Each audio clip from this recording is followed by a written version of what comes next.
Hello, hello, everyone. One and all, welcome to the reading room. And I'm joined today on Proofread by the lovely Bree. Hello, Bree. How are you feeling? How are you Hello. doing? No, I'm doing all right. Hanging in here in the USA while we deal with all our social issues.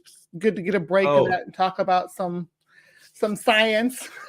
some interesting stuff. Yeah, and this is one that I've really been looking forward to. I mentioned that beforehand, that we've talked Gaia before, but only briefly, and we've never really gotten stuck into it kind of thing. Some real getting into the how and why and me asking questions. So this is one that I've intended to do for a while, and I'm so glad I caught you.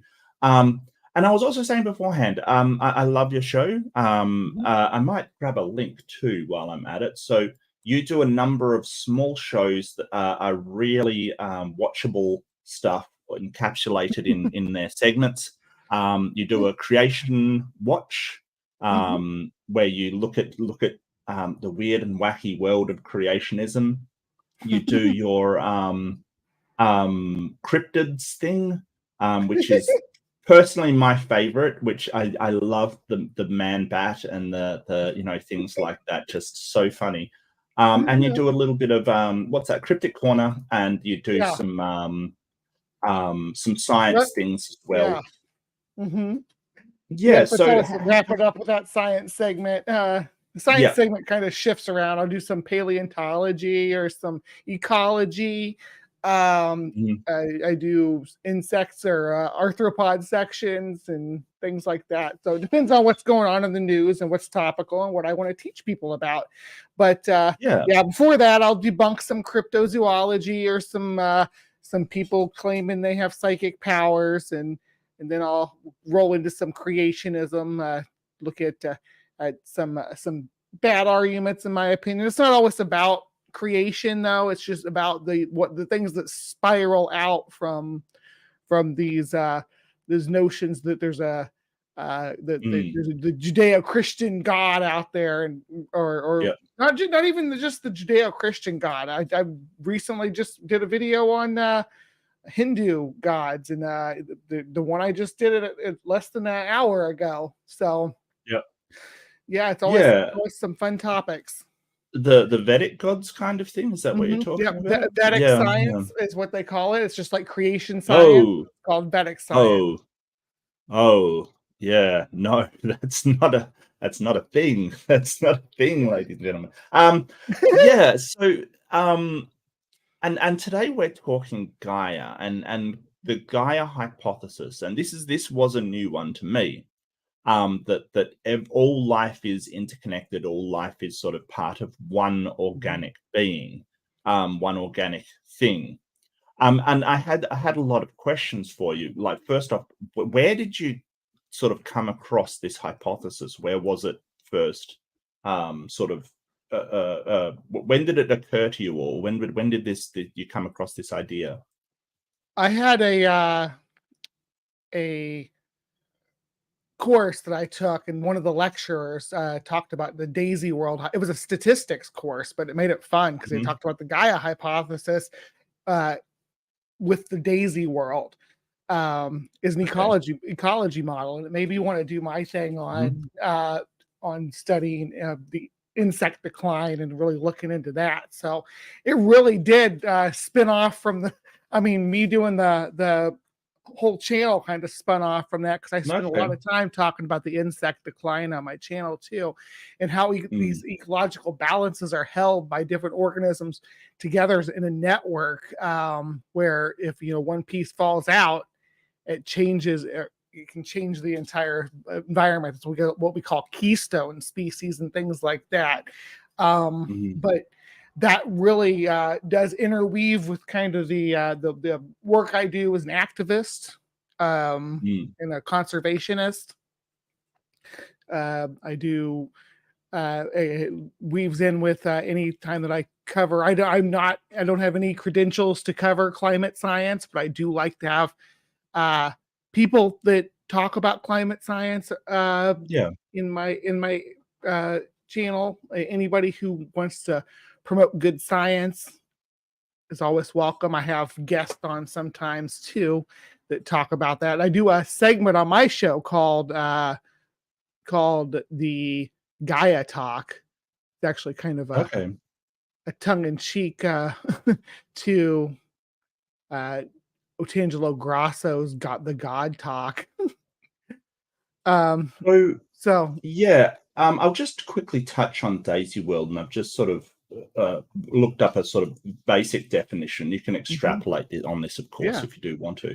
So it basically examines the energy budget of a planet populated by two types of daisies, black daisies and white daisies. So the white ones reflect light while the black ones absorb light. It's a simulation that tracks the daisy populations and surface temperatures. And basically it shows that when the sun's rays grow more powerful, the surface temperature of this daisy world remains constant over a very broad range of solar input. So it is it's the idea, I suppose, that life can bring otherwise conditions that can't be met to some kind of homeostasis kind of thing, to some sort of balance, depending on how the life goes. Now I noticed that it is a simulation and a simpler one than the Earth, of course, that it's sort of just doesn't have an atmosphere. Deliberately simple. Right. It's only sort of a basic model, but it is interesting in the way that these things act, which I think is very interesting. Do you want me to show this? Is it copywritten? It is. Let's see. This is Smudgy Guide. This one's that's okay. We can interrupt it over a little bit and talk about it if you do want to. It's only 6 minutes long. Yeah, this is just the basic animation and the basics of Daisy World. Oh, yeah, you might have to turn. Daisy World is a simple planet. Let me restart it.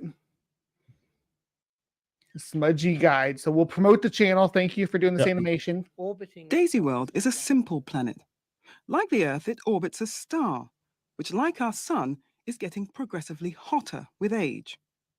Unlike Earth, Daisy World has a very simple atmosphere with no greenhouse gases like carbon dioxide to warm it up. And it only has two sets of inhabitants: black daisies and white daisies.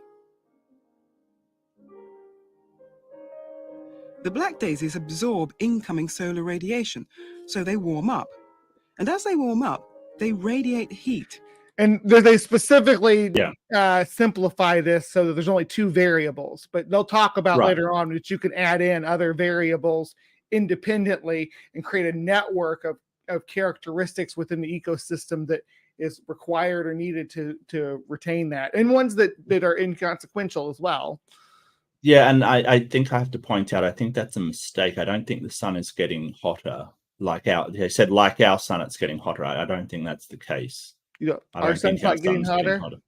No, I don't think so. No, I think it's actually getting lighter, kind of thing.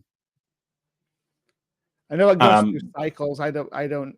Yeah, absolutely. But I don't think it's getting hotter. I think it's on the downswing at the moment. Warming up their surrounding area. The white daisies, on the other hand, reflect the sunlight and stay cool. Oh, he's got vibrations and everything. For both colours of daisies, 22.5 Celsius is the optimum temperature for growth. Now let's see what happens throughout the life cycle of Daisy World as things warm up. At first, Daisy World's young sun is cool and the planet is rather cold. And the heat-absorbing black daisies are at an advantage.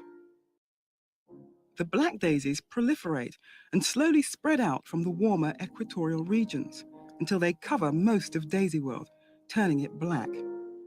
So Daisy World can absorb heat and warm up. As the temperature gets nearer the 22.5 Celsius optimum for all daisies, life gets easier for the white daisies, who then prosper.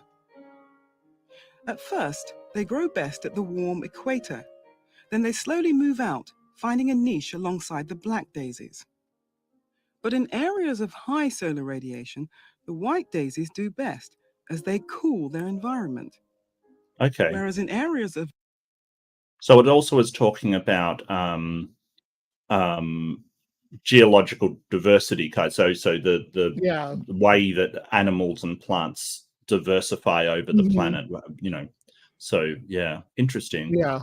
Um, It is just, yeah, it's this is just doing it with the 2 species, so it's so you can see the impact they could have on a global environment, right? That the impact they could have on the global temperature and the global climate overall. Yeah. This is Lovelock, and James Lovelock was the main proponent of the primary proponent of the Gaia hypothesis. Talks a lot about climate change and used this simple model as a way to demonstrate the impacts of an organism on climate change. For the people out there who say, "Oh, I don't think humans are, you know, that one species can impact the environment or whatever." People making that argument, we don't hear that so much today, but back in when he was doing a lot of talks and stuff in the late '90s, and well, I mean, he's been doing it since the 70s, but right on it. So he would get a lot of pushback on that, talking about climate stuff. So he would use this model to demonstrate the impact a species can have just with a very simple binary system. And we know our species can have an impact. I mean, the ozone layer and carbofluorocarbons, you know we can have a massive impact. Most of the world knows that. The U.S. they don't know that. The U.S. They think that whatever happened to the hole in the ozone layer is some kind of slam dunk. It's like, we fixed it. Yeah. They're like, why don't we talk about it anymore? Well, that was a problem. We kind of came up with a solution. We implemented the solution and it worked. Like, this is the thing. Humanity is capable of doing these things if we all work together. But now you think, because we didn't have the severe consequences we desperately tried to avoid, it didn't exist in the first place. That's like, it's like taking fire prevention measures and then complaining that you never got a fire. Like, I mean, come on, let's be serious about this. Like, why am I paying the electric bill to have these fire alarms in my apartment if there's never going to be a fire? I feel like, that's the type of argument. It's pretty silly. But and I think this model's simplistic, but it is a good outliner of how a species can definitely change the dynamics of a planetary system. And I've got so many questions on that for you, but sorry, go the video. Won't take up too much time. I really want to get talking with you. Of low solar radiation, black daisies predominate by warming their environment. In all areas, the numbers of black compared to white daisies depends on the proportion of heating or cooling necessary to maintain the optimum growth temperature. But Daisy World's sun is still getting hotter, and soon the black daisies find it hard to cope, whilst the white ones stay cool. The white flowers soon outnumber the black ones, and Daisy World becomes whiter and whiter. The white planet can reflect the increasing solar radiation and stay cool, but the sun gets hotter still. Eventually, the planet gets too hot, and even the white daisies can't cope. Daisy World. Sorry, I was going to insert a joke about the demographics of America in here. It just gets whiter and whiter. Sorry, go ahead. And whiter.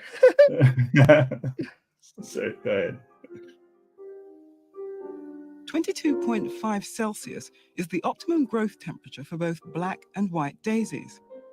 The black daisies work with the sun and warm the planet. We call this positive feedback. White daisies work against the sun and cool the planet. We call this negative feedback. So yeah, I think that's pretty Yeah. self-explanatory there. Yeah. Albedo and all that. Sure. Yeah. Mhm. In Daisy World, we're concerned with the combined effects of both positive and negative feedback. This graph represents the temperature of Daisy World based on changes in solar luminosity alone, without the influence of the daisies. If we now add the daisies, we get this curve, which shows both positive feedback from the black daisies and negative feedback from the white ones. Together, they regulate the planet's temperature, producing a stable environment despite the changes in solar radiation. So is the uptick where they can't cope anymore kind of thing? Yeah, That's that's where, where where the daisies in, die out, unfortunately. into the Yeah. model. Yeah. Yeah. The Daisy World model is a very general one, and you can play all manner of games with it. So let's make it more realistic by giving the daisies a few problems. For example, we could introduce rabbits to feed on the daisies. At first, the Just Oh, want to give a those warning. graphics are amazing. Sorry. I want to give a warning that daisies are not a sustainable diet for rabbits. So don't use this Okay. animation as instructions on how to feed your pet rabbit. I don't think using any animations on how to feed your pet rabbit is particularly a good idea. Yeah. All right. The rabbits would try to eat up all the daisies. But as the daisies became scarcer, the rabbits would starve. So the rabbit population would decline as a result. I guess you should have put a content warning that this was going to have dead bunnies in it. This is like Watership Down, guys. I'm sorry. Yeah. That film. Oh man, I swear, I still have scars from my childhood over that film. I swear, it's horrible. It changes the way you look at a rabbit. I know, right? If then the daisy population recovers, this will be followed by a recovery in the rabbit population. This is another example of a positive and negative feedback system which balances out over time. So if the rabbit population fluctuates like this, the daisies correspond like this. And see how that's going to add a whole nother factor into the population growth and thus the climate on the planet. During the But that means you add cycles, everything from Earth into one system, and that's going to be insanely populated. Yeah. Yeah. There appear to be runaway increases or decreases in the number of rabbits or daisies. But when measured over a long time, a balance or equilibrium has been achieved between the number of daisies growing and the number of rabbits supported by them. This balance means that the rabbits have little effect on the long-term well-being of Daisy World. Yeah, they can establish equilibrium between the species in order to sustain the populations of both at a a reasonable amount, or it's a self-sustaining level. So now we've added another element into our Daisy world, and we have layers to it. The same long-term balance will eventually be achieved, even if we introduce further biological perturbations. We could, for instance, introduce foxes to prey on the rabbits, or a plague to kill off a high percentage of the daisies,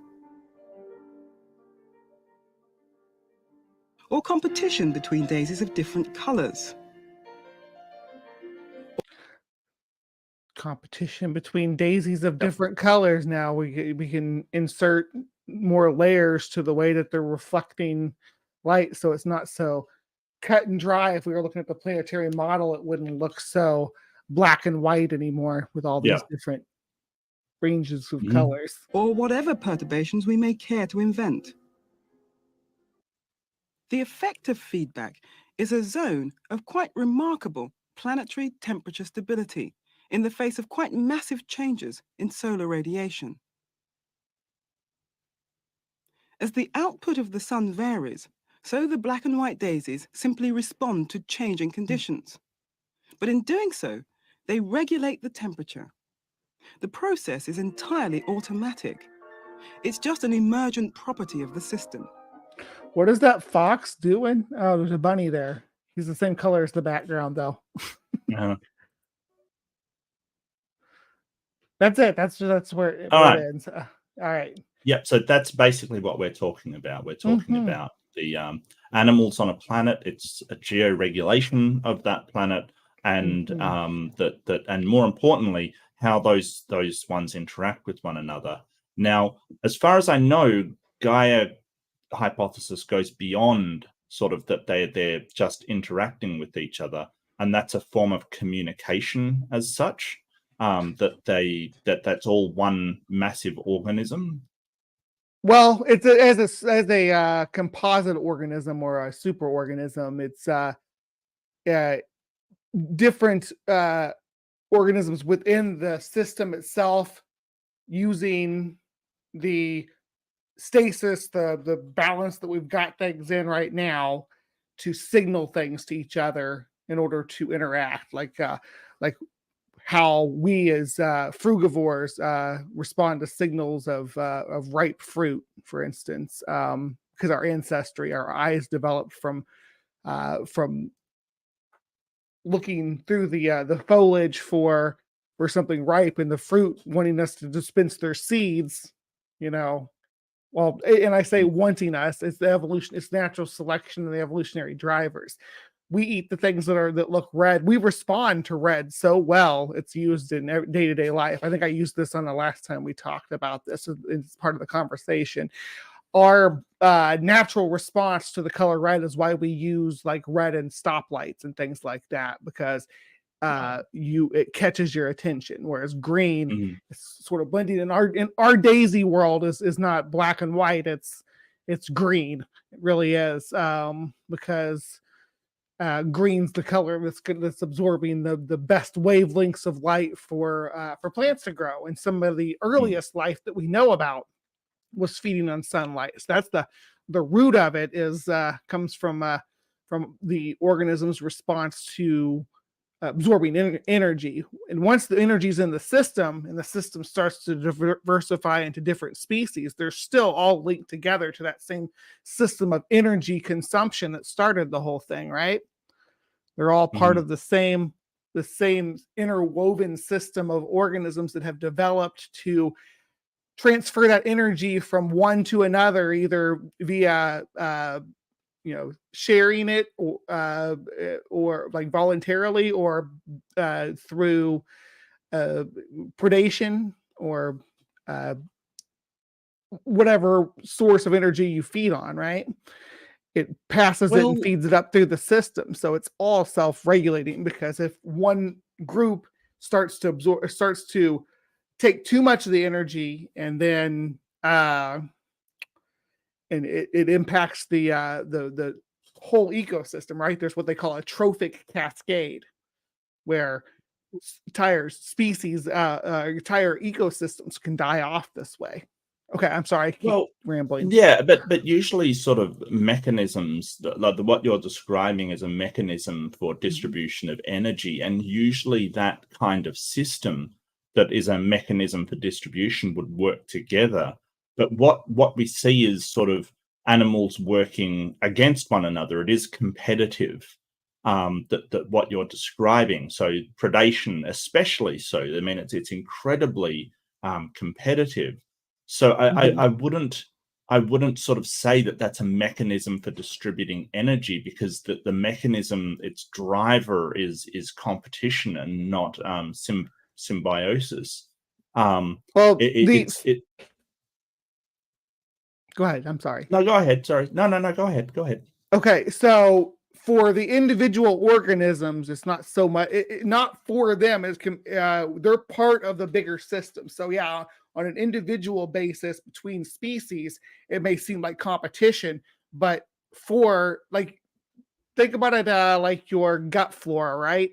There are different species of gut flora all competing in your stomach for the production, right? For the they're wanting to eat the material, and they produce gases and produce energy for themselves and to reproduce, right? And they're competing inside of you.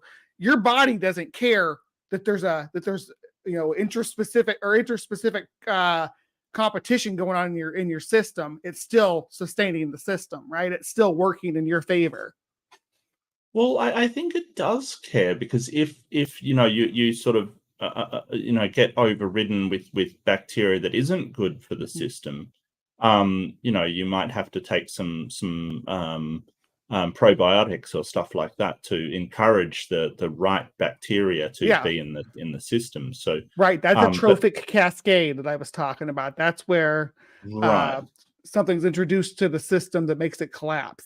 And it makes it collapse, and it can be not to say that it collapses permanently, but it can temporarily collapse. It can have long-term effects, though. I mean, every extinction event that we've experienced, and I mean, to you, it may be a stomach bug for your gut flora, but this big extinction event. But that's still the living system that's helping sustain your dietary tract, right? They're still working. It's still competing organisms that are competing against each other for resources within your system that are still overall, as long as they're a balance and equilibrium, like we saw with the rabbits and the daisies, your system's good to go. You introduce something else, it'll cause a trophic cascade, which would be a big disruption on that line chart, right? But it would eventually balance itself out, like the rabbits and the daisies did. So you have rabbits and daisies in your gut flora too, right? Mm-hmm. Yeah, you actually have a more complex ecosystem in there than that, but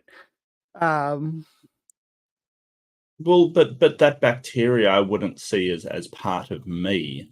I mean, I know that it's there and it does its thing, but I wouldn't see that as a part of me. They are sort of separate organisms, right, with their own sort of their own environment, their own DNA, their own thing that they're doing, as opposed to part of me as such. And I know we might be in a sort of a symbiotic relationship, but I wouldn't.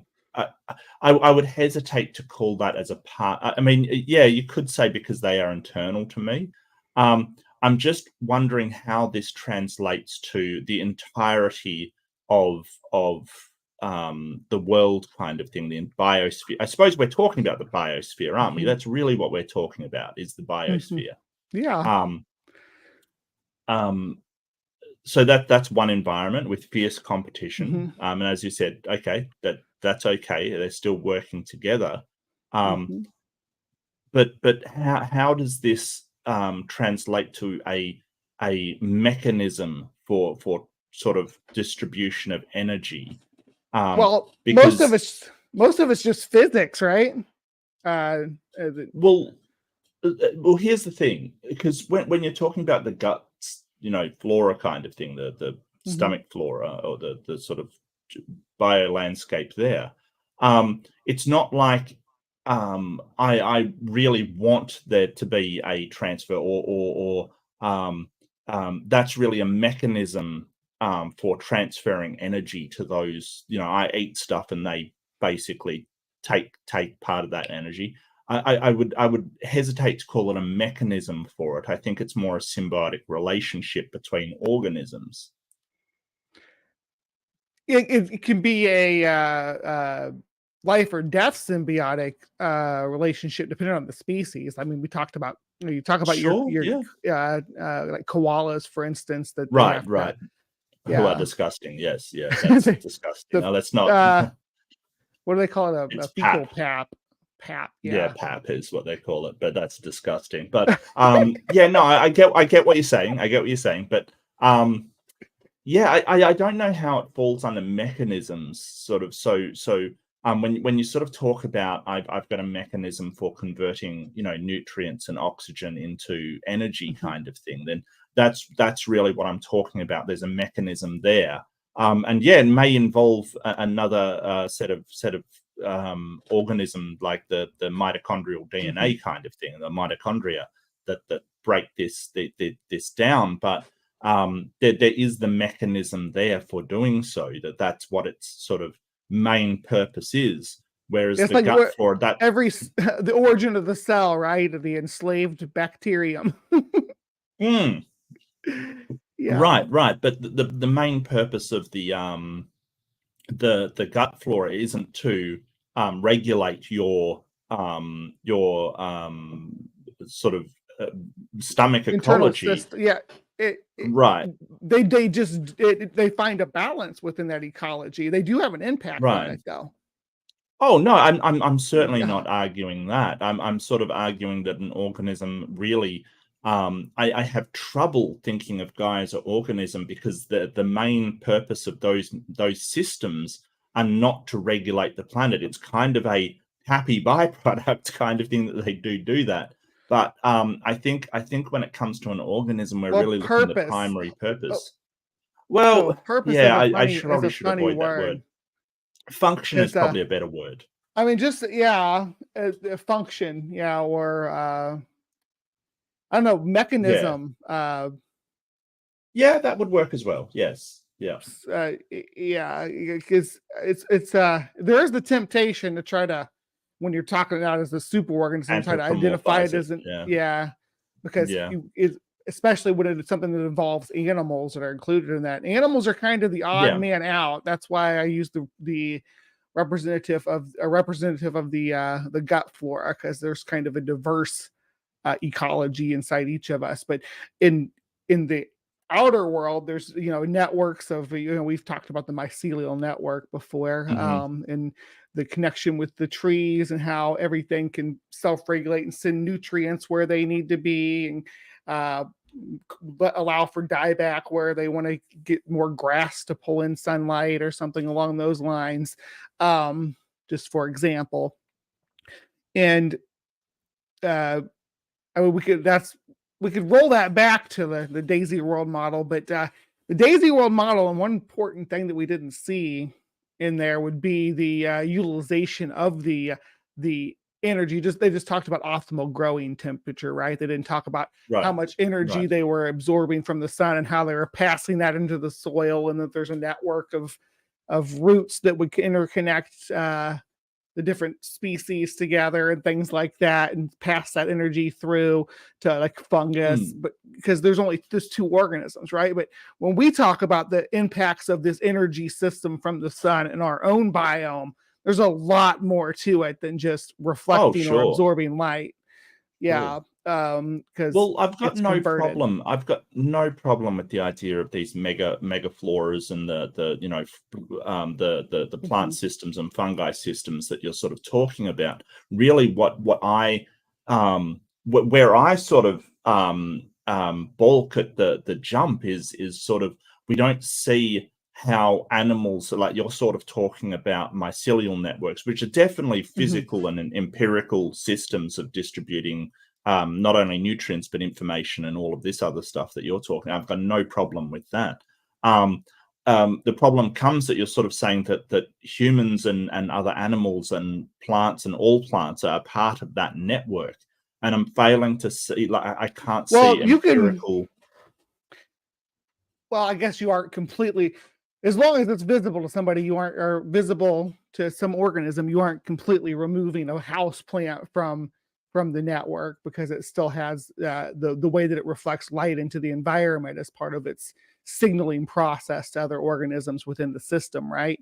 So reflecting light is an important part of how this whole system is set up and works in equilibrium, where there's organisms blending in with their environment or standing out from their environment, or certain parts standing out, all the way that we reflect light, the color of things, if you will, aposematic Sure. coloration, things along those lines, all link us in together with the system. Because even just, I think maybe it's the organisms are free living. You think that they're removed from the system as part of the greater organism, but Mm. as long as they're responding to signals from within the system, they're part of it. They're part of the greater organism, right?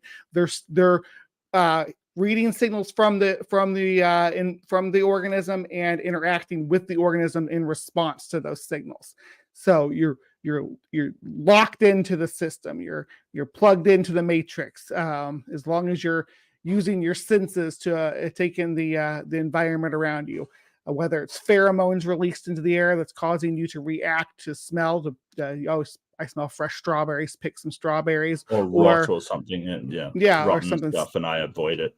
Yeah, and but I mean, you could apply that to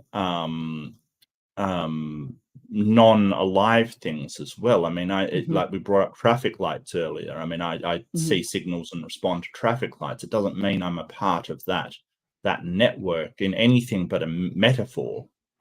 Yeah, well, so humans are we're so clever. We're these clever little monkeys that we kind of hacked the system, right? We learned what the human response is to these environments. We learned what it is for other species as well, like how we train dogs, for instance. We know what signals in the environment that they react to, and we've done it better hacking our own biology than we have with other species, even because we, like I said, the traffic lights are deliberately red because red light causes us to stop and look. Well, that's just semiology. That's just sort of signaling that we're aware of. Like that. That's not. I mean, semiology is just signs and signals. It just sort of says, hey, certain colors and color spectrums represent certain things in sort of. But that's more cultural than. Some of it's biological, though. Red against green is biological. Oh, sure. Sure, but that doesn't mean that we're literally part of that traffic light system in anything but metaphorically. Like, this is what I'm getting at. Just if the system, because you accept that that UV light coming from the sun, that these different wavelengths of light coming from the sun are part of what's signaling the system, right? That's the very root of it. That's where it starts at. So any reflection of that light from there on out is within the system, and any organism that is responding to that system that started with that light, if you're accepting that the root of the system itself of each individual organism comes from that light, that energy from that light, then we need to accept that the light is part of the system, right? The light entering our atmosphere isn't just for energy. It also is wavelengths of visible light. Sure. Yeah, no, I grant that. I guess that, but that's a long leap to. Well, I'm the same organism as that traffic light. Well, the traffic light's not an organism; it's artificial, right? That's my point. The synthetic world is kind of separated from Gaia at this point. Humans have removed ourselves. We're kind of metaphorical cancer on the whole system itself. We got so smart. Yeah, but my point is that there's a lot of systems that we sort of pay attention to that signaling and reflecting light and taking action from it. We respond to it, but that doesn't necessarily mean we're part of the same organism. That's my whole point. That there's a lot of things that we can take as signals and things like that, but just because that is the case, I don't think we're part of that system, except metaphorically part of that system. Are your eyes part of your system because they're reflecting light and signals? I think. Well, yeah. I mean, my eyes are part of the system that I am because they're physically connected to my. So where you're having trouble is with the body. Free living. Any free living organism that's responding to signals within the system is. Well, how would we test if this hypothesis is true? How would we test to see whether something is part of a superorganism or not? Is there any way we can sort of falsify this idea? I mean, yeah, we've removed organisms from different systems and see. That's why, I mean, we're talking about trophic cascades, right? We've pulled things out of environments and saw the response that the environment has. It's the study of ecology with just extinction events, the Anthropocene extinction event we're living in right now, where we've seen a lot of dieback. That's why they're wanting to bring buffalo into Russia and rewild it because the mammoth, they want to bring back that steppe environment. Right, right. Well, I mean that definitely shows that the system's interdependent. I don't doubt that. But what I'm sort of saying is, how does it show that it's a Gaia, it's one organism, as opposed to a system of interdependent organisms? It's going to be definitional at that point to whether you want to Okay. consider that a super organism or not. I don't know what definition you would have for super. So a super organism doesn't indicate that there can't be free living organisms as part of the super organism, right? Right. But if Uh, that's the case, then we're superorganisms because we have, as you say, the gut bacteria and all kinds mhm, of things yeah, happening. So what isn't a superorganism at that point? Sort of single I, cell basic. yeah. I mean, essentially, yeah. It's more of a gradient than it's of independent, how independent you are, but we're pretty complex superorganisms. There's a lot going on biologically. You have a, just in your eyebrows alone, you have a little ecology. Well, yeah, but not necessarily a helpful one. That's not necessarily the case. Like it's sort of like, well, if a dog had fleas, are they a superorganism, or just as opposed to an organism that has parasites living on it? Well, I don't they aren't see. so eyebrow mites or eyelash mites aren't really a parasite. They're just part of part of your face ecology. They're not parasitic. They're, Okay. yeah. So I mean, there's ecologies in your body that aren't parasitic, I guess, more than just your gut flora. But the gut flora is the best example because it's the most diverse ecology, I think, in the human body. But yeah, you are. I mean, with your gut flora in consideration, you are definitely a Mhm. superorganism. Okay. But you So consider yeah. yourself separate from that, which I don't know how you're separate. You could separate yourself from it, but it would be to your detriment, right? It would Well, it like would you say, it probably is just definitional that I'm sort yeah. of I've got no problem with sort of cultures or the environments of organisms living on other organisms, but I think sort of calling it a super organism, like I wouldn't see a human as a super organism. I would just see it as a normal multicellular organism that just happens to have a symbiosis with some other organisms and uh, other sort of ecologies living on it. I don't see that as being a sort of super organism. I gotta I ask guess I then, would. Yeah. what is a superorganism to you then? Well, it would be sort of a collection of multicellular organisms with sort of a system between them, a physical system designed to sort of benefit the entire collection as one organism. Like you have those mycelial networks and those interconnected plant root systems kind of thing, the clonal plants. I would see that as a superorganism. I think humans, for instance, like you've got a number of humans, but they certainly don't have something physical to sort of that is biological to exchange sort of things and exchange information in the same way. So I wouldn't consider them a superorganism.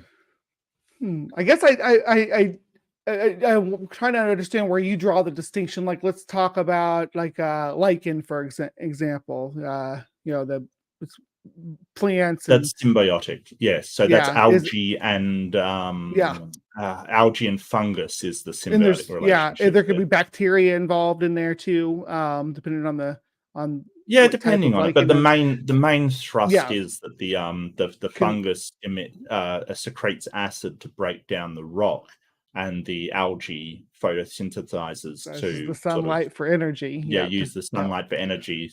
So the fungus provides the nutrients, and the Hmm. algae provides the energy basically in order to get that rolling. So yeah, so that is an absolutely a symbiotic relationship, but um, the lichen, is it a super organism?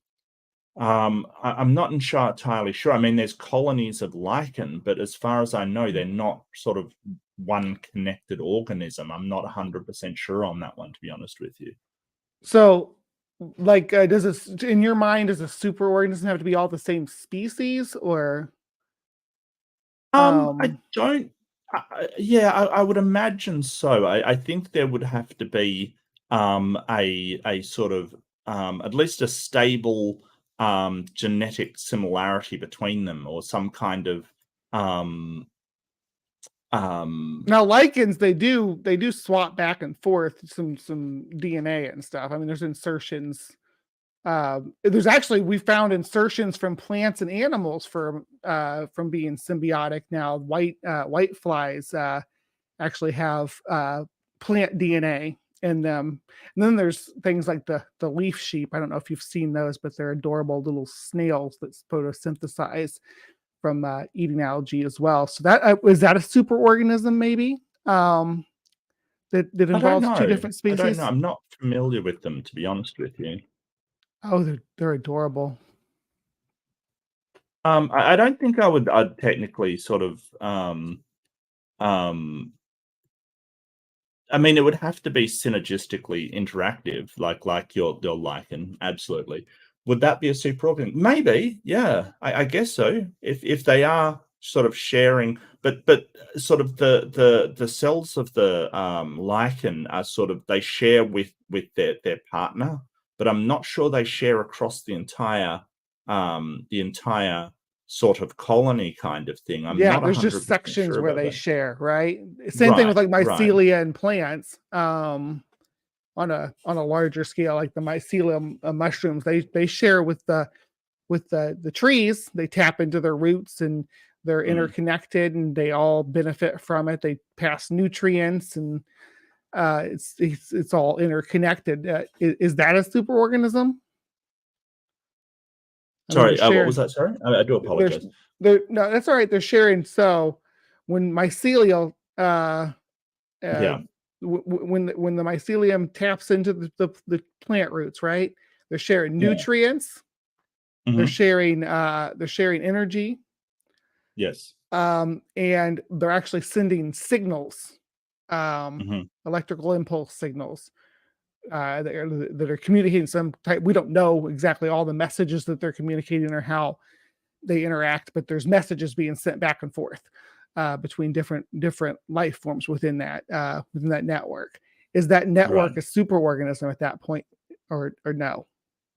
Yeah. I mean, that would be a superorganism, sure. Like I said, mycelial networks are definitely superorganisms. They definitely are multiple organisms combined into one sort of physical system of interchanging all of that stuff between them. I just I'm Do not you sure you could apply that to um, um, but a mycelial network's not in competition. It's not the same as what you described before, which is sort of competing organisms um, all sort of they being don't part of an environment. it doesn't have to compete though. They can have symbiosis too. It's Oh, sure. different ways of interacting together for different organisms. Great. I'm just trying to find where you're differentiating the relationship between mycelial or mycelial fungus and the plants, and your relationship with your gut flora. I don't know where how you're, because you have the same kind of energy transfer system. They're breaking down the plant matter so your body can absorb the energy. They're breaking Yeah, but down. that's not energy transfer. That's me eating things and them sort of symbiotically taking some of those nutrients. Like, it's not an energy. I mean, it's only energy transfer in the sense that you mean it's a nutrient transfer. Well, I mean that's what the mycelial or mycelium does, is it breaks down the soil layer at the top, the nutrients from the soil layer, the things that fall into high and all this there's a word I can't. I'm not going to be able to think of it because loam. Yeah, the top layer of that's what they're breaking down. Is just like it's like the forest is eating that, right? The forest, it's falling down. The mycelium's breaking it down and transferring the energy into the trees. The trees are also pulling in sunlight, transferring energy to the mycelia. They're all interconnected and transferring energy and sending nutrients where they're needed as part of a greater organism, right? Your body's responding the same way with your gut flora. You're dropping deadfall into your stomach pit, and they are breaking it down and transferring energy to where it's needed, and using some of the energy to propagate their population, but also using some to help regulate your system, making sure you're sustained. That's why they're not parasites, right? They're helping your body sustain homeostasis. Oh. Yeah, I think I would differentiate between them with that sort of mycelial networks cover a wide area and multiple organisms, while my gut flora does not, I suppose. There's multiple organisms and multiple species in your gut flora, right? Sure. It's a diverse ecosystem. Generally, I mean, a healthy mycelial. Well, the mycelial network will go between multiple trees. In fact, they can cover forests, can't they? Like incredible swaths of forest. Yeah. As far as I know, acres and acres. my gut. Yeah, as far as I know, my gut bacteria hasn't been connected to any other human. As far as I know, I'll have to check with my wife on that one. But I think that's can sort be of, though. That's what the PAP we talked about earlier. That's true. Other organisms do that too, especially folivores. Anything that eats a lot of plants will require passing down. That's why like baby buffalo will eat their parents' waste. Most cervids will, deer and but they're not connected to multiple at the same time, Bree. That's the thing. While mycelial networks, they will cover that span of a forest, and they will be connected to everything in the forest, kind of thing, right?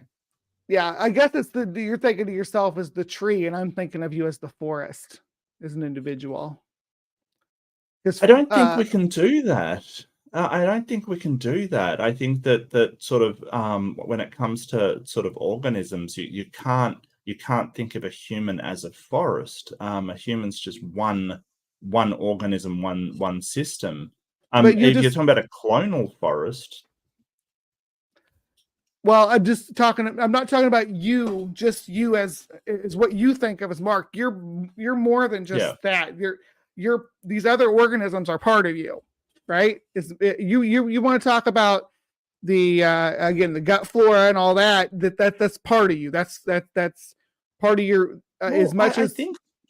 I think that becomes really a gray area, whether my gut flora is a part of me or whether they just live in my stomach and have a symbiotic relationship with me. I think that becomes really gray. As I was pointing out earlier, I probably wouldn't consider them part of me any more than the eyebrow lice are part of me, or any of these kind of things are part of me. I would say that they're their own organism, and they may even be in a symbiotic relationship with me, but I don't know if I would consider them part of me. I think that's a bit of a stretch.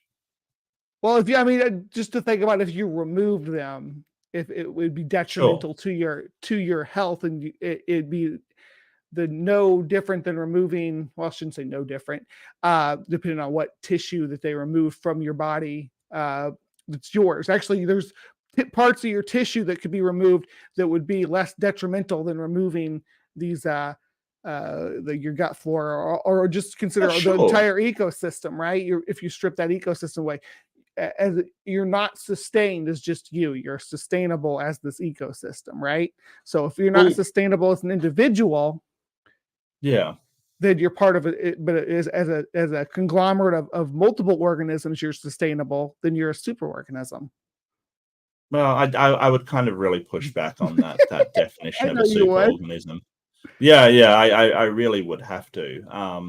and I don't think there's anything saying that humans couldn't adapt without that bacteria. We probably would, just through sheer evolution, adapt in some way. But no, I get what you're saying. It's just I mean, wouldn't consider. I would bet that we would develop a symbiosis with a different species of gut flora if we didn't have the ones that we have now. It would have happened. We would have adapted, because there's entire kingdoms or kingdom of life that's that's I exaggerate. It's not an entire kingdom, but it's there are huge orders that depend on living in the guts of animals, right? Right. Yeah, so these are not parasites, right? They're not parasites. Well, no, of course not. So no. what is their relationship? Symbiotic. Well, so I thought I said that already. With a symbiotic culture is the same relationship that we see when we look at a lichen, right? Or mycelium, probably. the mycelium that you've granted. Sure, but algae is a symbiotic relationship, like that's what we define. Well, yeah, as. And I agree. The symbiotic relationship is what it seems like is what you're saying creates or indicates a superorganism when it comes to the mycelium and the trees. But you're not accepting that when it's within your body. Correct. Yeah. Yeah. When it's because I'm not a forest. Yeah, but you're a collection of organisms cooperating together. The same. If there was a fungal network on one tree, I wouldn't consider that to be a superorganism.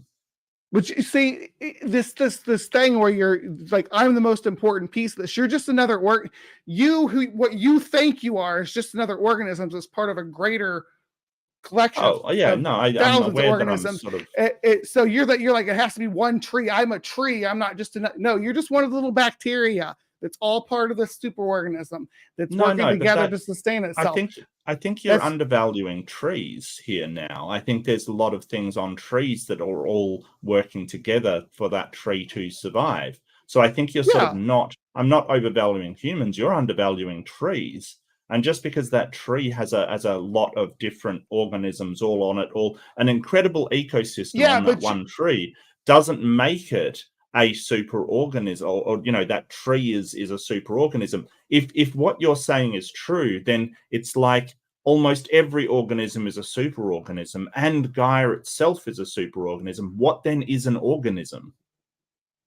So where are you drawing this line? Because you're again, you want I'm the tree. That's what you have to be. You can't say that I'm just one of the, like, you're more of one of the mycelia in a whole network that is your gut flora. They're all just as important as you to the system, right? You think that you're the tree and you're the one sustaining the system. That's not the case. You're just part of the system. Your job is to collect nutrients to feed the system. That's all they can. That's the only.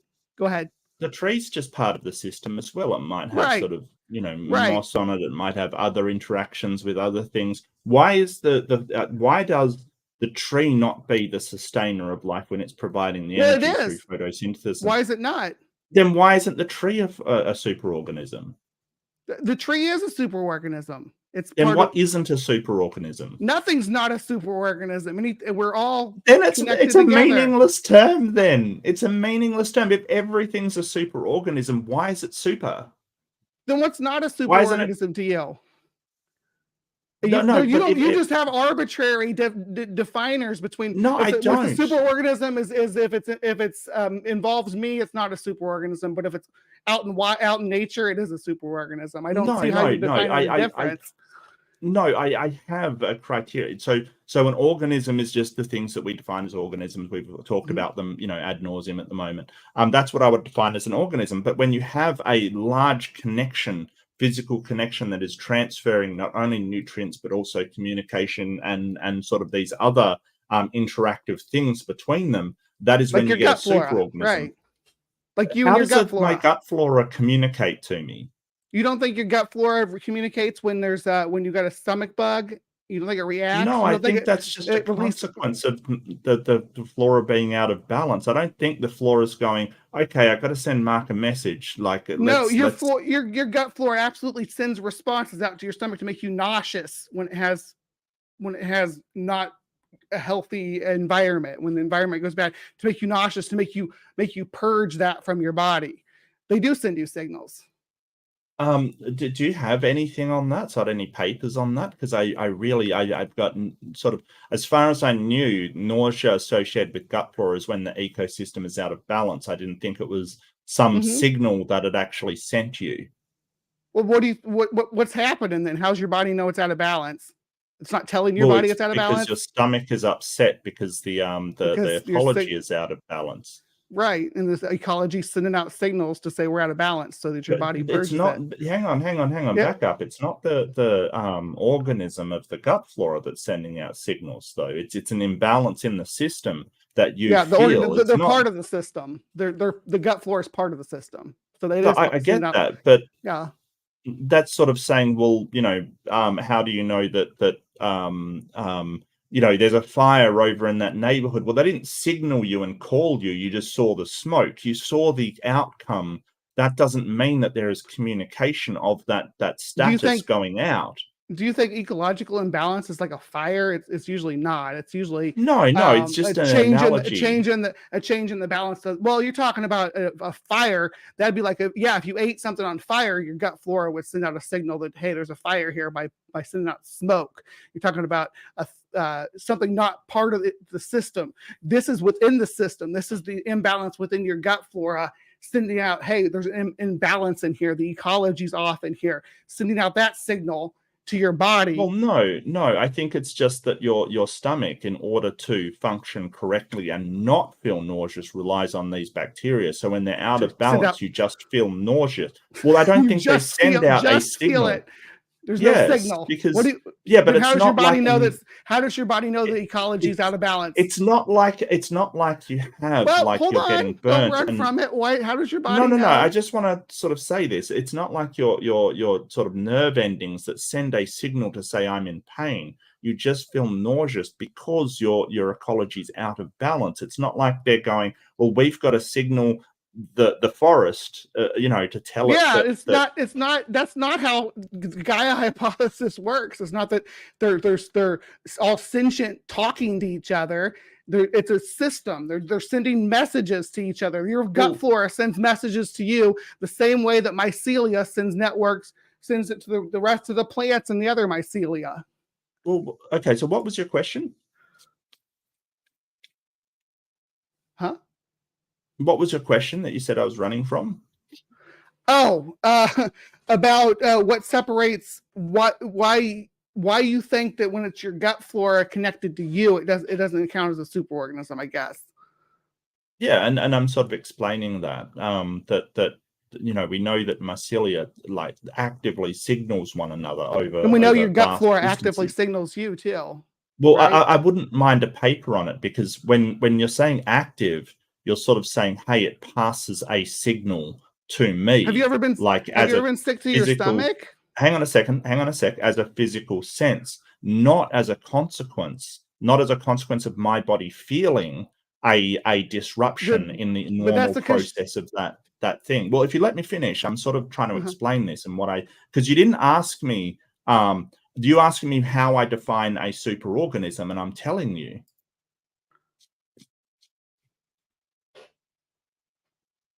Oh, sorry, my apologies. You're okay. I'm getting over a cold. I just have to. You're fine. No worries, babe.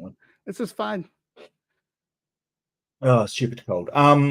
Yeah. So that's how I would define a superorganism, and I don't think I'm alone in this. I think that sort of Stephen Jay Gould. Just to be clear, the Gaia hypothesis is the accepted hypothesis it's not speculative. Yeah, it's not like, it's a woo theory. It's the leading ecological model. There's a lot of confusion about that, because I think back in the 90s that people were promoting that it's if you go to it's not Harvard, it was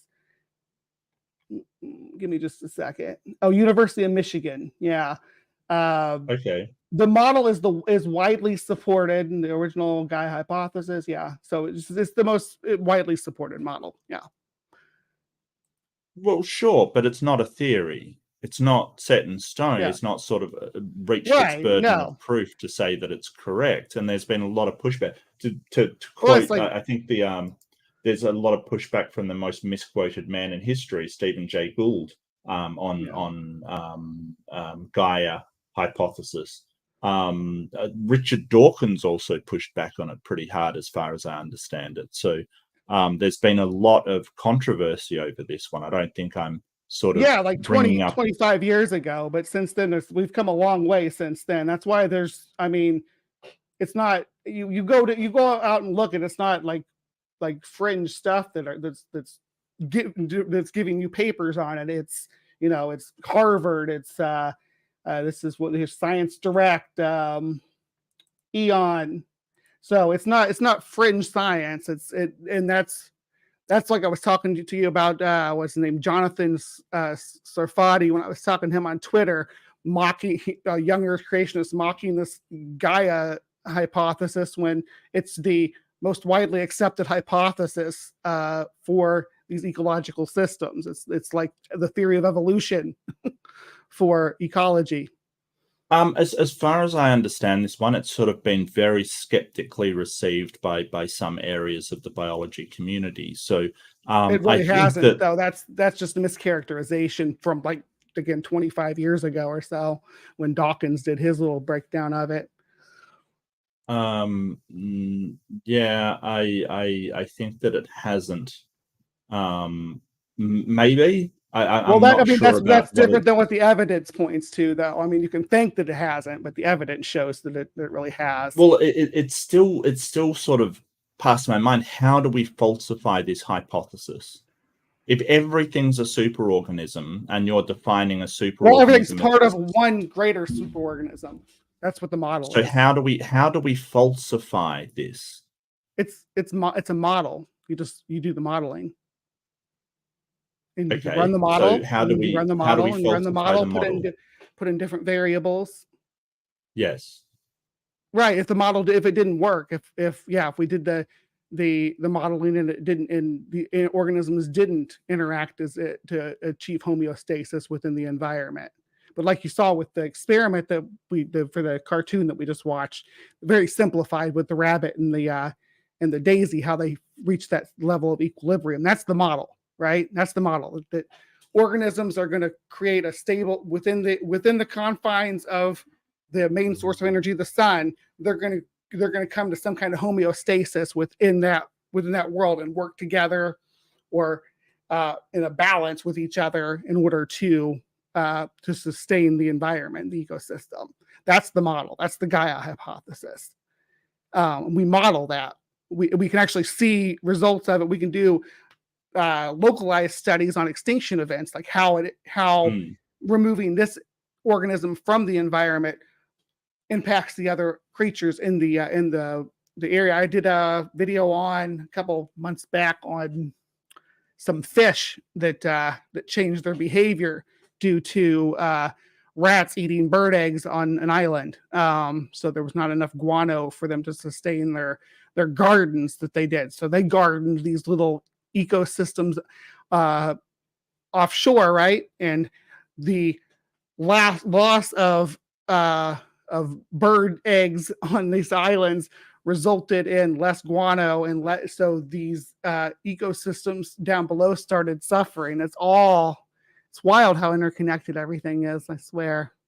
Well, I mean, interconnected is fine, but you're sort of saying that it's all one superorganism, which is another story completely. Like that doesn't address the main crux of the problem. Like nobody's arguing that biological systems aren't interconnected and interdependent even. That's fine, but sort of there has been a bit of data that's been thrown up, like P. Quinn and T. Bates, the case against climate regulation by oceanic phytoplankton sulfur emissions from nature. I can give you a copy of that. Like it's sort of, there was a claw model that sort of said, hey, phytoplankton regulates all of this stuff, and as it turns out, it doesn't. So there has been cases of sort of whether this has been called into question. So if that's sort of just a entropic, a trophic cascade, as you call it, kind of thing, that these happen, then it seems to be no way to falsify this at all. It just seems whenever it doesn't fit the model, it's called a trophic cascade, and we just sort of consider it an outlier. Well, a trophic because it's something that's interrupting the system other than going through its natural processes within the environment, right? That's a trophic cascade. Removing or adding a different organism into an interconnected system that's disruptive. Yeah, I guess that'd be like when doing this model, trophic cascade it'd be like a bad data set, right? It'd be like an anomaly on an ice core or something along those lines, but it doesn't disrupt the overall trend of the data because we have extinction events, right? Yeah, so the claw hypothesis was one put forward by Lovelock, James Lovelock, on the phytoplankton sort of providing a negative feedback loop in the climate section, sort of, so preventing warming. But there's been a few papers come out saying that is false. So that's falsifying one data point, though, right? And you're saying, oh, that turns over the whole hypothesis, and it's just one data point. Well, no, I'm saying that if you sort of accommodate every single data point overturned, then it's literally impossible to falsify. Well, you don't want to falsify; you want to build on it, right? If we learn new information and get new data, it doesn't mean they'll throw out the whole theory. That's not how science works. We add. It's not a theory. It's not a theory. It's not a theory. Oh, I was being colloquial. Sorry. No, it's a hypothesis. So what you're trying to do is figure out a way. Colloquial. Well, no, but what you've got to do is figure out a way to make the hypothesis falsifiable. So to sort of say, hey, this hypothesis is wrong if this is overturned. And I realize that claw is just one aspect of sort of the Gaia hypothesis.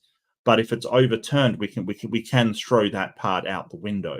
It's not just one aspect, it's like a single data point, right? It's like a single point of data that you're talking about. Not really. It's sort of you said the phytoplankton, right? Yeah, and it's in environmental relationship. That's one species. How many species are there on the planet?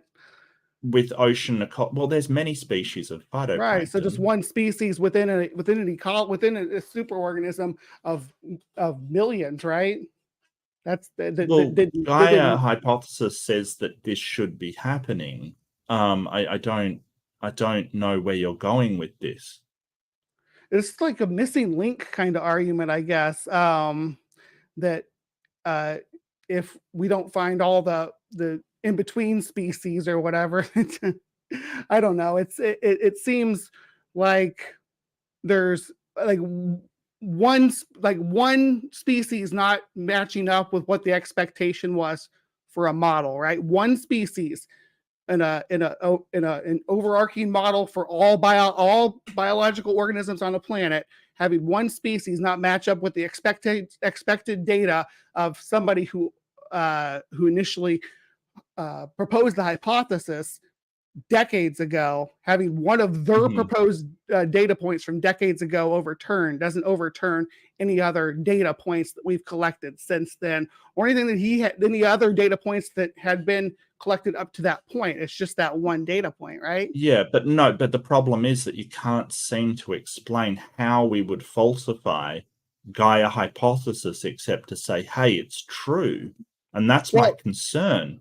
Because you run the model over and over. You could run the model over and over, right? If the model, but not if it was false, then the model wouldn't work. That's how we do. That's how you do ecology tests. You can't do real-time research on something that spans thousands of years, right?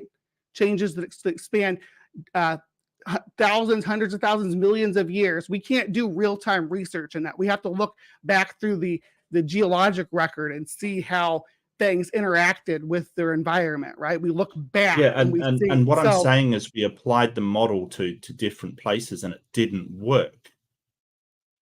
No, we look back at the fossil record and we could see the model demonstrably worked. At least as far as all the data points that we looked in. I mean, I could send you some papers on get some papers samples, on how it's ice been core applied. samples, Sure. and how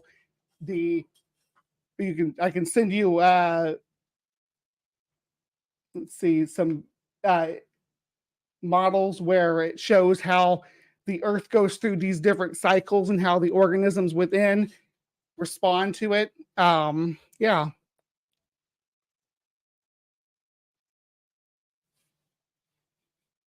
And my favorite Dr. Doolittle, I think I saw a debate from him a little while back. Dr. Doolittle? Yeah.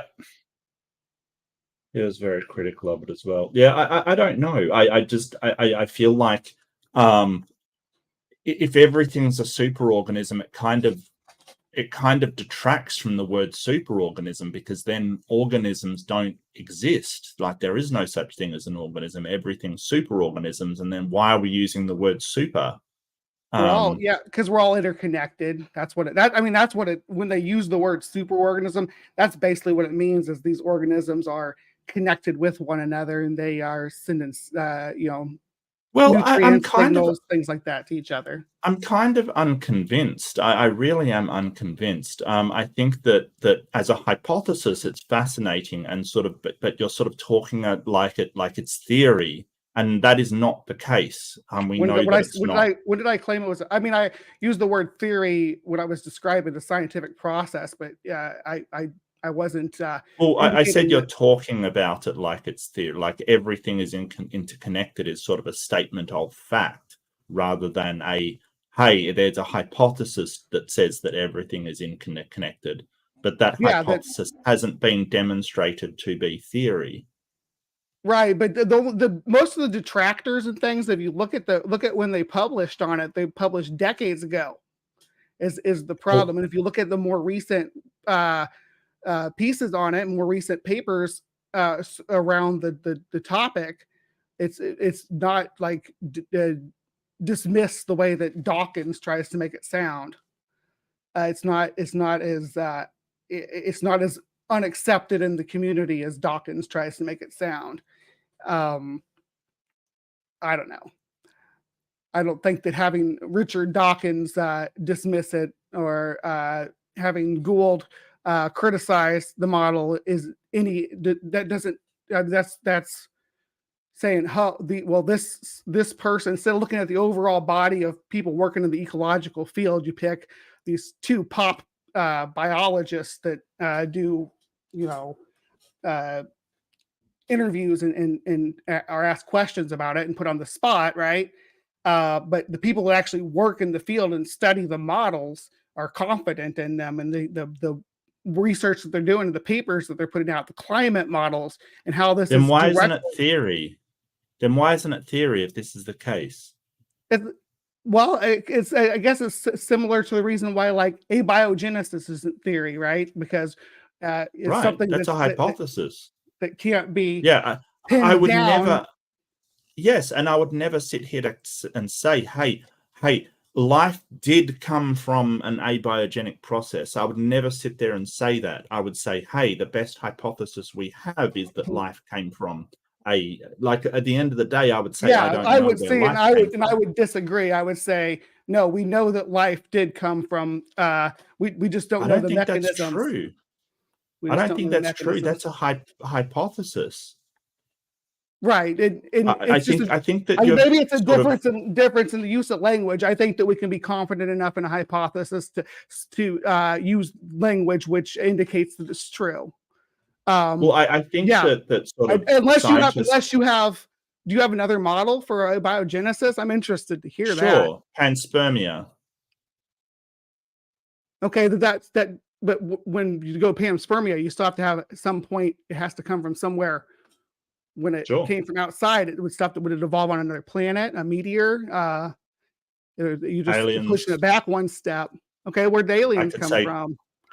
They may have been naturally occurring, but we don't know how. It may be that Naturally, there's a god that did it. There may be something else going on. Like this is the problem, that you've sort of gone, well, because right. naturally occurring is what I want to believe, that I'm going to treat like we know that. No, And just you to be don't clear, I'm a know for physicalist. I believe that I'm a physicalist. I don't believe in any magical Is there anything interventions and things. non-physical about aliens?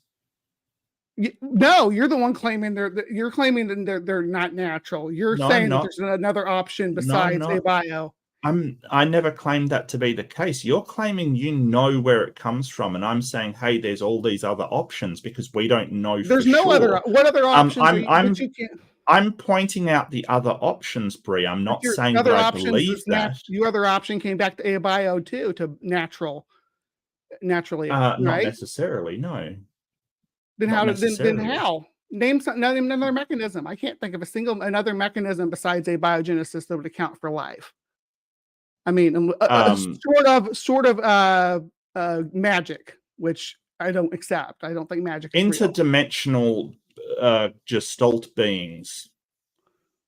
What? Interdimensional beings. Where did these interdimensional beings? How did they come into being?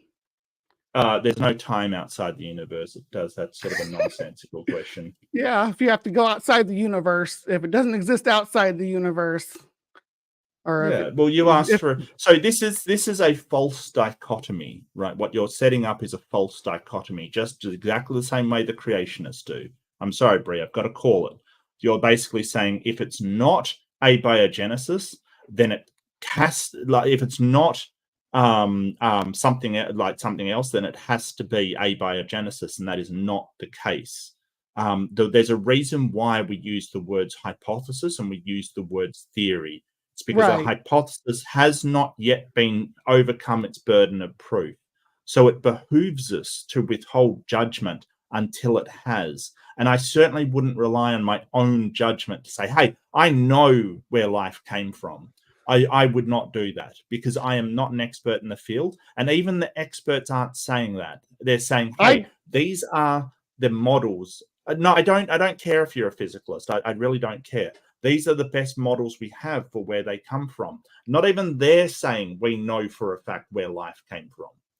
Okay, I just wanted to clarify that I've just been using that language because I came here thinking we were going to just discuss this. I didn't realize that you were going to be holding me to a standard to say, oh, if you use language like this as fact, then I'm going to be like, oh, I'm going to go into a semantic argument about the way you're using that language and call you out and make it sound like you're being unscientific. If I had known that, I would have used different language in our discussion. So just to clarify, I was just using, hold on, just to clarify, I was just using colloquial language talking about the model as the model stands. This is what the model is as going through that. I wasn't saying that this is fact and this. So, I mean, I think you're mischaracterizing my whole position based on the fact that I thought we were having a friendly conversation. I didn't know you were gonna. No. Be like, I didn't know that this was going to be the way that it was going to go, or else I would have used different language. Well, I didn't know either. It's just that. Yeah. If I disagree with something, I'm going to tell you. I mean, I'm not sure why I would sort of be coy about that. Well, because it sounds like I'm using colloquial language, just talking to you about a model, and you're like, oh, you're using. I try to use. So as a science communicator, I try to use colloquial language to demonstrate what I'm talking about, right? The same way that video uses colloquial language, the same way that most science communication does. That's the expectation. That's what I came here to do, was to communicate this and try to put it in terms where an average person can, understand without getting too technical about it. And so I kind of feel ambushed a little bit. Oh, I'm sorry. I didn't mean it to be that way. It's just I thought I was doing a demonstration, not a debate. So okay. Well, I didn't mean for it to turn into a debate. I'm sorry. That was what my expectations. Otherwise, again, I would, if I knew that I was coming here and I wasn't just telling you about the model and that you were going to be like, oh, you're wrong, the model's wrong, and I was going to be expected to defend the model, I would have used more. Let's talk about that, because it does have some merit as far as interdependency is concerned, right? So if you're talking about how we viewed organisms a while ago, right, as being completely separate from one another, and how we view them now as being, absolutely independent on each other, there's a lot of merit there, right? So I'm not saying that the model's useless, and at the end of the day, all models are wrong, right? All of them are wrong. Because your model Just some can't are reflect useful. reality, right? Yeah. Right. So all of them are wrong. It's just, and it may be just definitional. Like, you may see any organism, what I would call an organism, as a superorganism, and that may be the case. And I thought that's where our sort of major contention is concerned. And to say that Gaia theory is right, I'm not convinced, because that's not what I'm operating under. I said it was like the leading hypothesis. I didn't say, to clarify, that the language I was using was maybe incorrect and mischaracterize it. I was it's the leading hypothesis that we have for the way that that is where we get our model for anthropogenic climate change, for instance, is based on these organismal models and how we impact the environment. Yeah. Right. So okay. So I really apologize, Brad. I didn't want it to sort of come off like that, but I did want to provide some pushback, because I'm not convinced of this model. But then again, I'm not convinced of abiogenesis either. That's the thing. I really do reserve a lot of judgment over it. Like, at the moment, I think the leading hypothesis is amyloid world. Correct me if I'm wrong. I'm not 100% convinced, just because I'm very cautious when it comes to that kind of thing. So, but I'm just pointing out, I wouldn't say that that's where life came from. I just wouldn't. I wouldn't make that claim. Yeah, and again, I'm not saying that this model is fact. I just came to present the model. I thought, I was like, okay, you wanted to talk about the Gaia hypothesis and how it. And how interconnected the organisms work. I was like, let's talk about it. So, well, I think talking about it, you've got to expect people to be able to raise objections to your ideas, right? Like, if you're saying, hey, this is the idea, even if that's, like if we're talking about, I don't know, Democrats versus Republicans or whatever, you've got to expect, if you raise an idea, how, say social safety nets work, you've got to expect people to raise objections to it. That just comes with the territory of presenting ideas. But okay, well, let's move on to something a bit less contentious, and something that I did want to ask you about. And you mentioned climate science, how it fed into climate science. So how does geoengineering fall in this model that you've got? Yeah, so we think last time we had this discussion too, we talked about like terraforming another planet and things like that, and, right. creating or generating a sustainable ecosystem on another uninhabited environment, right? And we could do that on this planet as well. Sure. Terraform and I mean, are we talking about terraforming? Well, it's more, I mean, we can talk about terraforming. I'm more talking sort of geoengineering. I think they're doing sort of cloud, the albedo of clouds to try and deflect a lot of thing around. I'm in two minds about geoengineering to avert climate change and things like that. I think that they've got the best efforts in mind, and I hope it works. But at the same time, humans have a terrible track record of interfering with natural things in what they think is the best way, and it turning absolutely nightmarish. So I've kind of in two minds about it. I wanted to get your take on it. Well, I mean,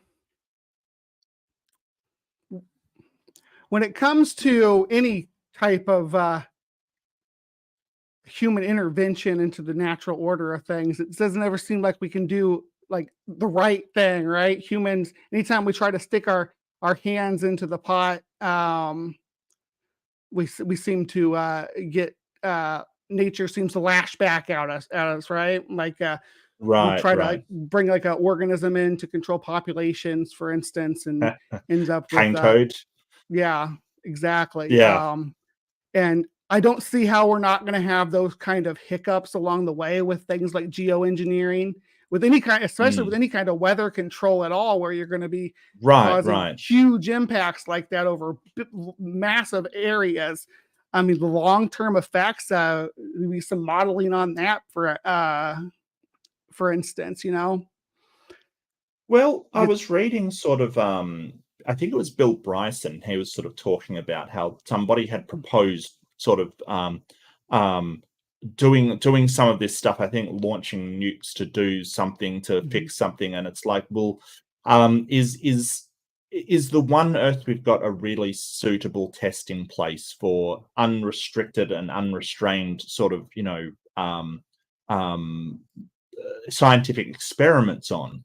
Like, is that something we really want to do? And it's a good point. You know, I would leave it to smarter people than me to to decide whether Right, geoengineering is right. a proper path to take. To me, just as someone who's looks at ecology of organisms and stuff, I don't see how there's not going to be uh, some kind of backlash ecologically by Mm, changing, because you try to change the weather patterns for crops, for instance, and you also change the weather patterns for the forest, or on the other side of the planet. right, right. So So yeah. how do we know the impact of that? So Hmm. at the moment, they're just doing very, very small things to try and increase the albedo of stuff to reflect Hmm. more sunlight rather than to just make up for the polar ice caps. But I have deep reservations about it. Um, However, at the same time, I really hope that it makes a difference to global climate change, which is, sort of incredibly hard thing. So let's talk terraforming. So how would humans sort of shooting off biological matter into another colony, how would that fall within Gaia Yeah. hypothesis? So I What think would that mean? Yeah. So I think with the model, humans have kind of removed themselves from the system, right? We don't really interconnect as well. Like I said, we hacked the system, but now we're uh, I guess forging new paths that can't be predicted by this model, because it's driven by human human will, I guess. So whatever we do as far as terraforming goes, whether it's terraforming regions on this planet or to Hmm. do it on distant planets, it's not going to be a natural process, right? It's not going to be within it's going to be within the confines of human control, and we're going to have to get a lot better at controlling things like genetics and, again, geoforming and things like that. We're going to have to get a Right, lot right. more efficient at it before we can even think about it. I think there's going to be a lot of mistakes made along the way.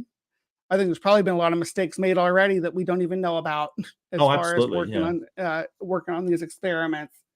You know? Yeah, absolutely.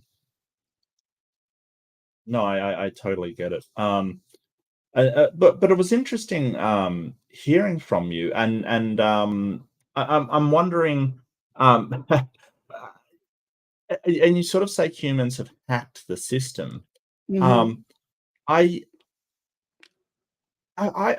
yeah. So I don't know. I still see humans as still just a natural outcome of throwing up, something with a lot of intelligence Mhm. and the ability to tool use. So does that not fall into the hypothesis at all? Is that sort of I don't. a It's hard to say when we would kind of broke away. It wouldn't have been like you know tool use. Boom! We're out of the system. It'd have been from right, maybe right, from tool use up into like the industrial revolution. I'd say the industrial revolution to um, the digital age is really the final death knell to our interaction with it. We've really removed ourselves, or maybe the space age would be a better way to look at it, because we actually removed organisms from within the system completely, like jettisoned them out. So yeah, that if I had to draw a line, I think that's where I would put it. As soon as we sent an organism into space, that's where I would say we broke free right there. So not to say we, and that's not to say we can't do it better than nature does. I don't, but we're going to make a lot of mistakes trying. You know what I mean? Sure. So do you think we should continue sending organisms off the planet? Do you think that's a good idea or a bad idea? So, but I think we should send things. I think the main thing we should be focusing on is getting some ecologies in orbit, some reproductive. I want to see what the long-term effects of like raising some kind of livestock in space or something like that for a few generations, something that breeds fast, maybe at the beginning. Like we do have some fruit flies in space, if I'm not mistaken, or we have had some fruit flies in space. And some spiders they sent to the ISS as well. So their webs were weird because they had no gravity. So they had a hard time building webs. So yeah, interesting. So because part of me feels like you sort of you talk about this as something good, and so part of me feels like do you think that the humanity breaking away from the sort of natural order, if you will, is a bad thing or a good thing? I think it's a terrifying thing, really. I don't know what's going to happen once we're not dependent on the system anymore. Because we'll take our organisms that we've created, our crops and our livestock, and we'll leave this planet sometime, I'm sure. And how successful we are in terraforming other worlds is really going to be dependent on so many variables that, under Gaia hypothesis or Gaia model, humans are parasites. I don't disagree. They're sort of throw a monkey wrench into the whole system when we start pumping out industrial carbon, right? Industrial levels of carbon. Yeah. And so humans as parasites. Humans as parasites. Yeah. I think in certain ways, yes. I think in certain ways, no. Like, for instance, our relationship with cattle, for instance, like this whole thing of breeding cattle and other organisms. Our ants keep aphids, for instance, and it's a symbiotic relationship. Now, the ancestor of cattle, the auroch, is extinct. It went extinct, and so the question becomes: are we in a symbiotic relation? Do they depend on humans, and do humans depend on them? Is the question. But other things like, for instance, chickens, that's definitely just we took sort of jungle hens and domesticated them, kind of thing. So there's this massive question over that. I think it's I think in a way you could say that, yes. Under the Gaia model, humans would be parasites. I don't think we need to be, if that makes sense. No, I don't think we have been for very long. I don't think, again. Right. The Industrial Revolution's probably when we turned the tables and stopped being working within the system so well. I don't know, because before that, age of exploration, when we started wiping out whole entire ecologies on islands and stuff. Sure. Yeah. But I don't think we have to. I think our understanding now is and here's the thing, Brie. If Gaia model, I don't subscribe to it. I still think that part of it is relevant as far as how interdependent humans are with the rest of their biosphere. Like, we understand that now, that we're kind of really dependent on the biosphere, and the biosphere is really dependent on what we do. So I would propose, and I'd love to hear your thoughts on this, that the first step is to sort of reduce population would be my Yeah, and like well, before the conspiracy people go nuts, all that we're talking about is less childbirth. That's how you don't have to kill anybody to yeah, reduce and population. I think moving away from so much mammal protein, cattle and Mm. stuff take up so much space on the to provide enough sustainable food. Finding alternative meats. I'm a proponent of insect protein, for instance, because farming insects takes a lot less space. Um, Sure. but there are things that we can do and to as a species, but we're not going to, so it doesn't really matter. Can I propose witchetty grubs? They are absolutely delicious if you've ever had one. It's a grub native to Australian. The sort of Aboriginal people hate them, and they taste really good. Like, just to say that. And a big thanks for Hill Hugger, who has been a member for 3 months. Absolute Yeah. champion. Thank you so much, Hill Hugger. I really appreciate it. And it doesn't come up on my feed here, but a certain lovely weasel, Dr. Tapioca Weasel, dropped 5 gift memberships. So snap them up as fast as you can. Thank you so much, Dr. Tapioca Weasel. Really, really, really appreciate it. I really do. Well, you build a veggie garden, nice. Yeah. So I I don't know. Um I don't see a wind down of the animal industry at any time Mhm. soon. I don't see it winding down. I don't see it closing up. I generally try to eat meals during the week that don't have meat in them. You know, make the effort to, you know, have mushroom soup and things like Mhm. that. They don't even, you know, contain a large amount of vegetables. Even they mostly contain mushrooms because I love fungus. Um, it's not that hard to sort of just minimize it, kind of thing. I think that if we get down to a minimal amount, or sort of everybody contributes a minimal amount, I mean, we've got a world of problems out there, especially sort of things like plastics not going out of the ecosystem.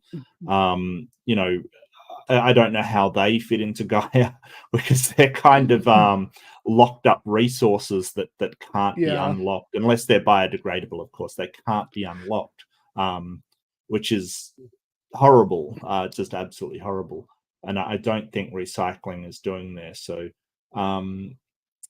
yeah, I get strange looks at the shops. I take vegetable bags instead of using the plastic bags, kind of thing. So I try to Mhm. minimize wherever possible. But you know, looking in my cart, it always breaks my heart. There's always so much plastic in there that you just can't avoid, and it's like, oh, I, you know, Yeah, and even if you recycle it, most of the recycling doesn't actually end yeah, up. Yeah. yeah. Well, it's Oof. crazy. The recycling plant in our city burnt down recently, Oh. so that was fun. Yeah, that's a, you know, oh dear, that's a bad sign, right?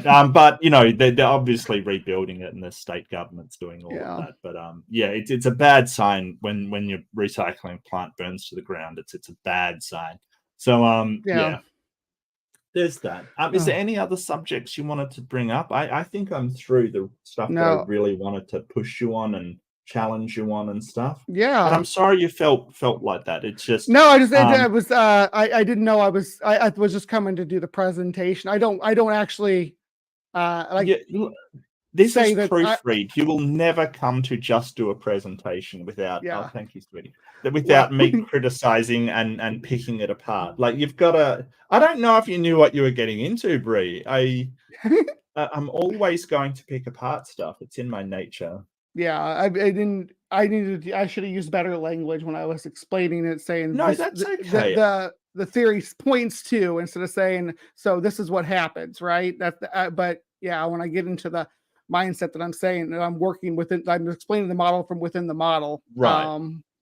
And maybe that language didn't relay properly. So and also I'm yeah. Okay. Uh yeah. Well, it's been sort of nearly 2 hours, so I might wrap Yeah. it up. But it's been really good to talk Yeah. to you, Brie. I always enjoy talking to you, and I always enjoy your challenging what I think and Mhm. pushing back on me. I love getting challenges and people to push my thinking, even if we end up disagreeing. It's why Yeah. I do what I do. I love different perspectives and things. So I hope you don't feel like I was too No, nasty or anything like you that. help me hone the way I communicate. Every time I come on and talk to you, I get a little bit better at the way I communicate things because you have a analytic mind in the way that you're listening to what I say, and you can point back to say like what you did tonight to say, hey, you're presenting this as if this is settled and final and everything's done, and I'm like, yeah, that's true. Working within the model, but yeah, I should be more conscientious of that, definitely. So thank you. My pleasure, and I do apologize. It's just what I do. Late super chat from pseudonym. Um, you know what? I just said to ban tap you. I'm so joking. Mods don't ban that weasel. I love that weasel, but I want an excuse to use my new ban hammer emoji. So there we go. Yeah. Um, According to Gaia, are you vegan? Yes. yes, I was about to Actually, I'm go ahead. pescatarian. I'm not vegan. So yeah. Pescatarian. Right, right. Mhm. Yeah, see, I used to eat a lot of fish kind of thing. I loved sort of a steamed salmon with some, stuff on it. Yeah, I just loved it.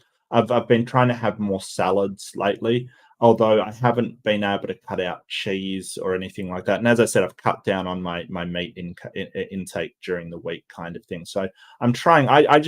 I have trouble taking care of myself when I'm not restricting my diet, to be honest with Yeah. you. So it's very hard for me.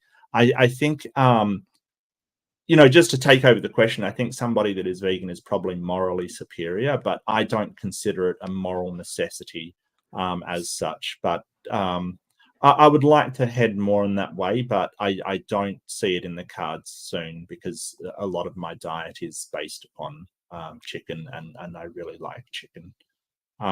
What I don't understand is why vegan substitutes are so expensive. That's what I don't Yeah. get. They're Well, ridiculously overpriced. yeah, it's like almost uh twice as expensive to try to live Yeah. and eat vegan. Uh yeah, it's not fair. Recently I've been getting into spats with vegans though, because there's this vegan movement where they want to remove all predators from the environment because they cause suffering. That's insane. It is. Yeah. It's been quite a roller coaster ride. That's Uh absolutely insane. I don't like, do they understand that the system will just collapse? Like you'll just have I, herbivores overbreeding and, you know, they said they said to me when I mentioned that, they said, I have a more nuanced view of ecology than you do. It's like you have a more nonsense call or yeah. Yeah, concept of that's not an ecology. ecology. That's an unbalanced ecology that's Yeah. never going to. Yeah, it's weird. It's called herborize the predators. They're like not just talking about removing them from the environment. They're talking about replacing like apex predators with herbivore versions of themselves, like genetically modified herbivore versions of themselves. Mhm. Ah, nutty And people. what is your favorite fish? My favorite fish to eat. Hmm. Yes. I like to eat catfish, like Catfish? Mississippi Okay. style catfish. Yeah, All right. From the dirty south. yeah. Um, yeah. I think I've had catfish. I think it's really nice. Hmm. Probably my favorite salmon, I think. I think salmon is just wonderful. It's so good. I do like I do I salmon. do Yeah, I do love sushi. I love sushi. Sushi is so good. So I've got a soft spot for sushi. yeah. My son likes sushi. I can't get past the psychological aspect of it. Of what? What psychological aspect? The raw The fish? raw fish. Yeah, Doesn't necessarily have to be raw. You can sort of get some yeah. other sushi, like they you know, I think California roll is like avocado and vegetables and stuff. It's not even fish. No, there's not even any fish in it. Yeah. Yeah. Yeah. I really recommend it. I think that and it's prepared in a certain way, as long as it's from a decent place. It's prepared in a certain way that's you know, very, very safe. Maya says you refuse to eat sushi if the fish isn't raw. Yeah, I'm kind of with you, to be honest with you, Maya. I really am. But yeah, I think I yeah, had a sorry, go bad ahead. experience with sushi, is why I like I got like I don't know, I made myself nauseous or whatnot. I triggered my gut flora to Your signal me gut to flora. my gut flora signaled me, Mark. I swear. They were like, hey, Okay, Reid. okay. There's my Help me. there's my anecdotal evidence for you. Okay, and a My big thank you to Pseudonym. I really appreciate the super chat. I Yeah. really do. Yeah, dear. Yeah. But Bree, thank you so much for coming on. Much love. It's always wonderful to speak to you. Always wonderful to love debate coming over with here. you. Yeah, Yeah. I hope you do feel welcome. You are always welcome, even if I Yeah. disagree. Hey, it's only me. It's only me. Even if I Yeah. disagree, it's just Yeah, and I Mark. hope people I don't don't know. think that I hope people don't think that we were like serious. That people remember when we had our debate about That debate. Oh my. people because we're mean, me and Mark are mean to each other when we debate. That's why I was like, I feel Oh like I'm yeah. being ambushed here, because I felt like we were back in the debate, and I was like, oh man, if I would have presented my case better, is my whole point. When I said I felt like he ambushed me, I meant like, damn it, Mark, if I would have known this is where we are gonna go, I would have presented my case a lot different than this. Okay. Well, I Because mean, yeah. we're friends, and we come at each other hard when we do this stuff. So Oh don't yeah, worry, yeah, we're gonna be friends at the end of it too. whatever. Yeah, absolutely. No, I don't think Yeah. there's anything you could really do to make me not consider you a friend, Brie. Like, not, Yeah. you know, I don't think there's anything you would do. It's just, yeah. Yeah. You know, but there's a lot of people. I mean, I go at Leo sometimes really hard, and I love Leo, and I go at Amy sometimes, and I love Amy. You know, like, just Yeah. because we disagree on stuff doesn't mean that we hate each. But I after love that going debate, at Beamsy. Beamsy's my favorite person to oh, lock Beamsy, horns yeah. with. No, I Is love Beamsy Beamsy. out there? Beamsy's probably. I mean, he gets around, does our little Yeah. Beams here. Yeah. No, Yeah. Beamsy's awesome. Hmm. And a great way to discuss. And we disagree But there's about a lot so of people. much. Me and Beamsy. And yes, there's a certain weasel out there. I've got to go ban. Excuse me. They're up Yeah. at crimes. Like, what the hell? Like, okay. Well, thank you so much all for coming in. I really appreciate it. It's been an awesome conversation, and thank you so much for coming on, Bumblebee. Bumblebee does sort of counter apologetics on Creation Watch, and she does Cryptic Corner, which is my favorite segment of aliens and big feet and Batmen and all kinds of weird, wacky stuff that I absolutely adore, and other stuff. So do check her out. I will drop the link in the chat one more time. Yes. If Saturday. you're interested in Gaia and other sciencey stuff, I haven't done a that. Gaia talk in a while, so if I do another one, well, maybe do one and point out all the ways that I am wrong. And you know, you gave me a lot of stuff to think about and a lot of stuff to look into. You know, you really that's why the reason I engage with people. The reason I do Gaia talk is because I want people to poke holes in it. I'm not trying to convince you guys as much as I'm trying to get you guys to convince me that it's broken. I guess it's broken. Okay. Well, thank you so much, everybody. Really appreciate you guys swinging by. It's been fantastic. I've loved every second. So and you guys make it all. Oh God, I forgot my banners again. Why do I always forget these banners? It's absolutely. You know, I'm just gonna throw up all the banners. Like all the banners are going up. Read them. Yeah, you know what? It's really weird. I always remember on other people's channels, and I always forget on my own. It's terrible. So I'll let them go. And thank you, Bree. It's been wonderful. yes. And don't forget, Bree, be kind to yourself and be kind to others, because that's important. But be kind to yourself. Do my plugs? Oh, yeah. Thanks, Ember. Ember's a gem. What do you got coming up? Thank you, Ember. Sorry? What do you got coming up? What have I got coming up? I'm trying to get a debate sorted out. I'm probably in a couple of weeks with Hussein, who's a guy that I've had on here before, but it's going to be a debate on morality, which is better sort of Islamic or secular morality, which I will love doing that debate because I'm always talking about the superiority of secular morality. So yeah, that's going to be coming up. So look forward to that. And I've got a couple of room rumbles to put up that I've been collecting like a hoarder that I've got to put up, which I've got to get my act together. From your various ventures out into the world of younger creations. Yeah, absolutely. I do remember at the end. Yeah. Take care, everybody, and I will see you next time. Bye-bye.